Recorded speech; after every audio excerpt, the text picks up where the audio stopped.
You're in the Business Insurance Zone with me, Steve Savant, syndicated financial columnist and contributing author to Backroom Technician. This week on The Biz, the Elder Care Series, and on today's show, Emerging Trends with care specialist and co-host Diana O'Donnell McNamara, elder care attorney and consultant gerontologist. When it comes to life insurance, annuities, long-term care, disability, or group pension plans, we're the news you can use. Well, welcome everyone to the Business Insurance Zone. My name is Steve Savant, your host, and we're broadcasting to a nationwide audience of financial advisors right here in Fountain Hills, Arizona, home of America's largest fountain. And with me, day 5. I'm watching what I say because I'm with attorney, law, caregiver attorney. I don't know what I thought I know how to talk about long-term care, but maybe I don't. Diana. Hey, welcome back, Diana. Thank you for having me. Well, hey, if you've missed any of our show, I still recommend that you watch it in succession so you can get the benefit of the chronology. Monday, Tuesday, Wednesday, Thursday show, hey, just hop out to www.thebiz.tv and you can pick it up on our series. And of course, I don't know where, because remember, our show's all over the place, so I don't know what channel you're watching this on right now. But we're talking about emerging trends. Now, there's a lot of things that are happening today in this whole area of gerontology, which now is a whole new universe for Steve. I had a very narrow universe. Now this thing is huge. It's like we discovered a whole nother alien culture out here. I mean, really, honestly, it's big. Let's talk a little bit about this whole idea of assistive technology, because that, I think people are like, yeah, technology is so great right now. Is there anything we can use in this area that's out there? Absolutely. And Steve, a lot of this is, the developments in technology are all with the framework of helping people stay at home for as long as possible. That's the goal that you hear time and time again. I want to age in place. I want to remain in my home.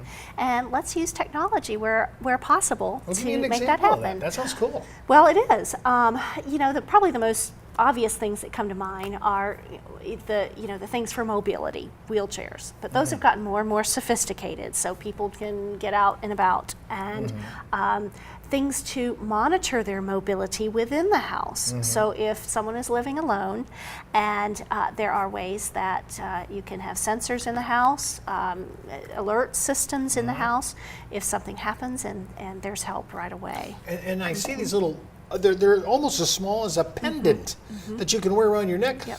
The senior falls, she can't get up, she can't get to the phone, maybe their technology at home doesn't do that. She just press that, and somebody comes online right away. I mean, wow. Right.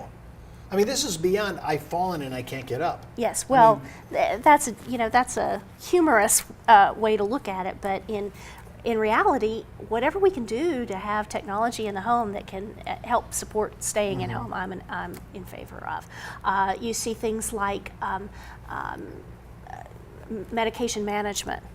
Use of technology so that someone is reminded to take the management or take the medication, and their caregiver is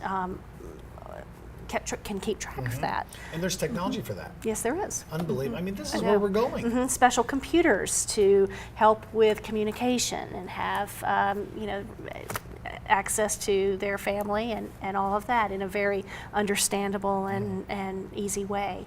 I think that we can't even fathom what all is going to be be out there. I keep hearing that everything's going to be voice recognition in a decade. Within a decade, everything.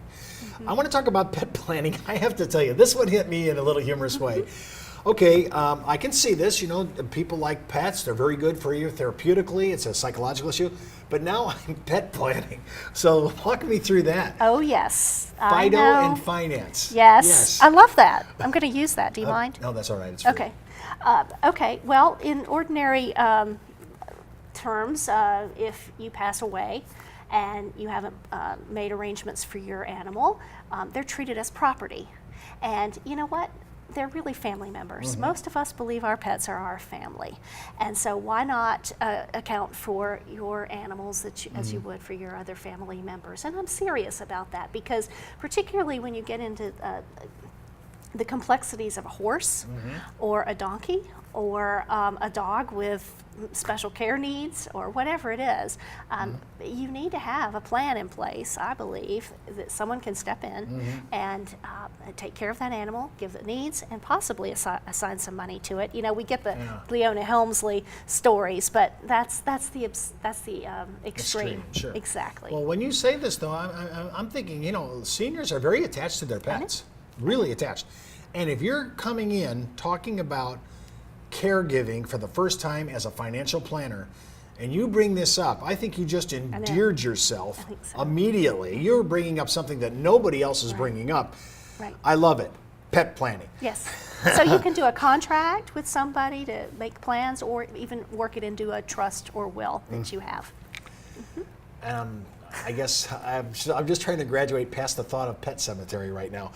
How about caregiving coaching? I mean, now we're talking about a whole thing. I mean, we are doing financial planning. We always we go to different weekend boot camps for what's happening in the new tax code, the tax law. Now you're talking about caregiving coaching. Right. Talk about that a little bit. Well, what I don't want to have forgotten is the caregiver and the importance of the family caregiver in this whole big arena that we're talking about. Because if you think about what the caregiver is going through with their own employment and then caring for their elder loved one, it's extremely difficult. And particularly when you're talking about folks with dementia. You know, there are a number of different dementias out there. We hear the most about Alzheimer's disease, but there are many.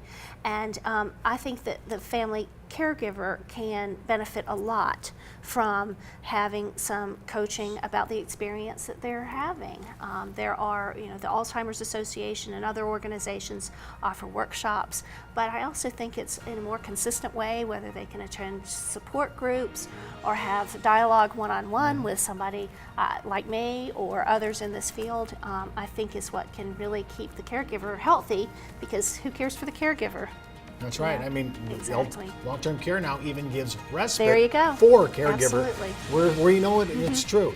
We come back, we're going to continue our segment on emerging trends with our co-host, Diana O'Donnell McNamara. And don't forget, you can visit our IULUniversity.com for the best training and education on life insurance as it relates to being a retirement income plan. You're listening to the insurance industry's #1 resource for products, planning ideas, carrier information, and interviews you can use. When it comes to life insurance, annuities, long-term care, disability, or group pension plans, we're the news you can use. Did you know the average 401k runs out of money just 7 to 8 years into retirement? Time Magazine, the Wall Street Journal, and many other publications have warned of the difficulty of saving with a 401k. But what if there was a way to create tax-free lifetime retirement income with no stock market risk? Good news, there is. You know, living in fear of the next market dive is not the way I want to live my life. Why would I go out there and take on risk when I don't need to? I have a lot less stress knowing I can't lose any more of my retirement savings in the stock market. Call now to receive your free, no-obligation analysis of what this retirement vehicle could do for you, a comparison to your current retirement plan, and a free video that explains this exciting opportunity. Start planning a retirement you can enjoy instead of worrying about future tax increases and stock market losses. Creating income that will last your entire life is the most important thing you'll ever do. Take control of your future. Call now for your free analysis, comparison, and video. Well, welcome back to the Business Insurance Zone. I'm Steve Savant with Diana O'Donnell McNamara. And remember, you can order today's materials at thebiz.tv. And while you're out there, click on the Backroom Technician icon right on the BizBlog section for the 30-day free trial offer that they're offering. It is unreal. I'm a contributor. I use it every day. Have so, by the way, for the last 22 years of my 30-year career. And just a heads up, before moving forward with anything that you ever hear on our show, always consult your tax advisor and legal counsel, as well as your broker-dealer compliance officer if you are FINRA licensed. Well, we're talking on our last segment for this week with Diana. And Diana, you know, I always said the difference, you know, like there's Alzheimer's, there's dementia. There's a difference. Talk just a little bit about that before we go on to our next subject. Absolutely, Steve. Alzheimer's is one type of dementia. Dementia should be an overall umbrella term used to refer to some form of cognitive impairment. Alzheimer's disease is primarily diagnosed at death upon an autopsy when the brain is examined and plaques and tangles are found in the brain tissue. And that's a very specific form of dementia. There are other kinds called frontal temporal dementia, and that's the front part of the brain. There's vascular dementia that is typically thought of after stroke. And Lewy body dementia is more and more common, I think. And Lewy body is viewed as kind of a combination of Alzheimer's disease and Parkinson's disease because you have the motor problems with it. Are there ways to plan for this? I mean, you know, I don't know what is it, 1 in 4 seniors, 1 in 9 seniors, I don't know what the odds are who get dementia versus full-blown Alzheimer's, but I'm trying to think, is there ways to start to plan for these things? Because you were talking about, a couple of days ago, we were talking about getting directives done, things that help really to plan for this. These are things you can do to be preemptive. Absolutely. That's a great question, Steve. I appreciate you bringing that up because the last statistics I saw were that 1 in 11 people over 65 have cognitive impairment. And because of that, lawyers always think in terms of capacity to plan and capacity to sign legal documents.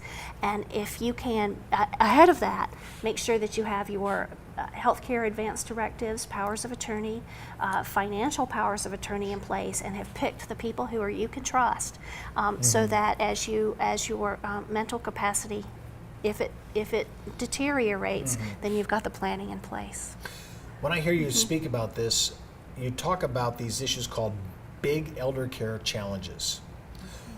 First one's up about dependency. We're talking about this because that's what the price tag is going to dictate. How dependent are we on care? What are the services we're going to actually need? Will they change as we get older? Probably. Talk a little bit about, just run them down as our time's running out, on just touch on it, like dependency. Well, I think in terms of working with older adults, it's important to have a frame of mind where how difficult it is to become dependent on somebody, how difficult it is to lose control of things that you've done in the past. I think a lot of times older adults feel powerless and feel like they have fewer choices and no self-determination, and particularly bad in the world of dementia. So I believe that if it's all of our jobs to make the best long-term care world possible by recognizing those and minimizing those problems in the services that we offer. Do you think there's a myth with senior Americans that there's just no choices left? Choices. Absolutely. It's not. It shouldn't be the end of the road. We ought to be preparing for our older population. We've talked about the statistics. We all know they're coming. So why not create the long-term care services and support world that we all will want for our loved ones and eventually ourselves? I noticed that's another thing that people that I was at a nursing home some years back visiting, and I noticed that people, there's degrees of privacy. Yes. And this degrees of privacy is probably one of the greatest dignity issues, I would have to say, because you're now so dependent that your privacy is pretty much gone. Right. And that is a huge assault on a senior for his dignity or her dignity. Thank you for saying that. I agree. You see time and time again where there's no knock at the door. They just come right on in, just like a hospital situation. Well, if you think about it, you should feel at home wherever you are living, and you should be able to make that your home. Does someone just walk into your home without knocking? No. Does somebody tell you when you're going to get a bath or a shower? No, you make that determination. Does someone tell you whether you can have coffee or tea, even though you like the other? That's the kind of thing that we need to fight against in the services that we're offering.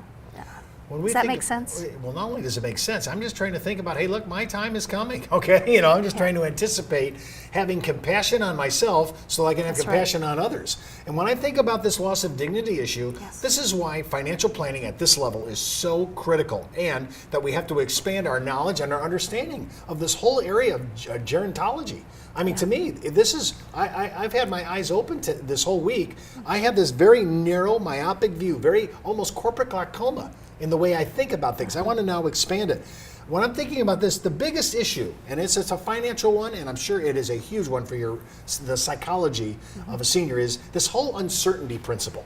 There's just so many uncertainty things, and we can take care of that through planning. We That's don't have to exactly keep going through this uncertainty, which causes so much anxiety and angst amongst the senior set. Exactly. So let's match up. What most people say is, I don't want to be a burden, and I don't want to cause trouble to my family. So let's plan ahead and make some certainty out of this very long-term care maze. That's what we're all about here on the show. We're advisors that are knowing how to plan for our seniors. Well, remember, you can follow me on Twitter, on Facebook, LinkedIn, or email me, steve@thebiz.tv. Well, that's the Buzz on the Biz for today. You've been in the zone, the business insurance zone. You're listening to the insurance industry's #1 resource for products, planning ideas, carrier information, and interviews you can use. When it comes to life insurance, annuities, long-term care, disability, or group pension plans, we're the news you can use.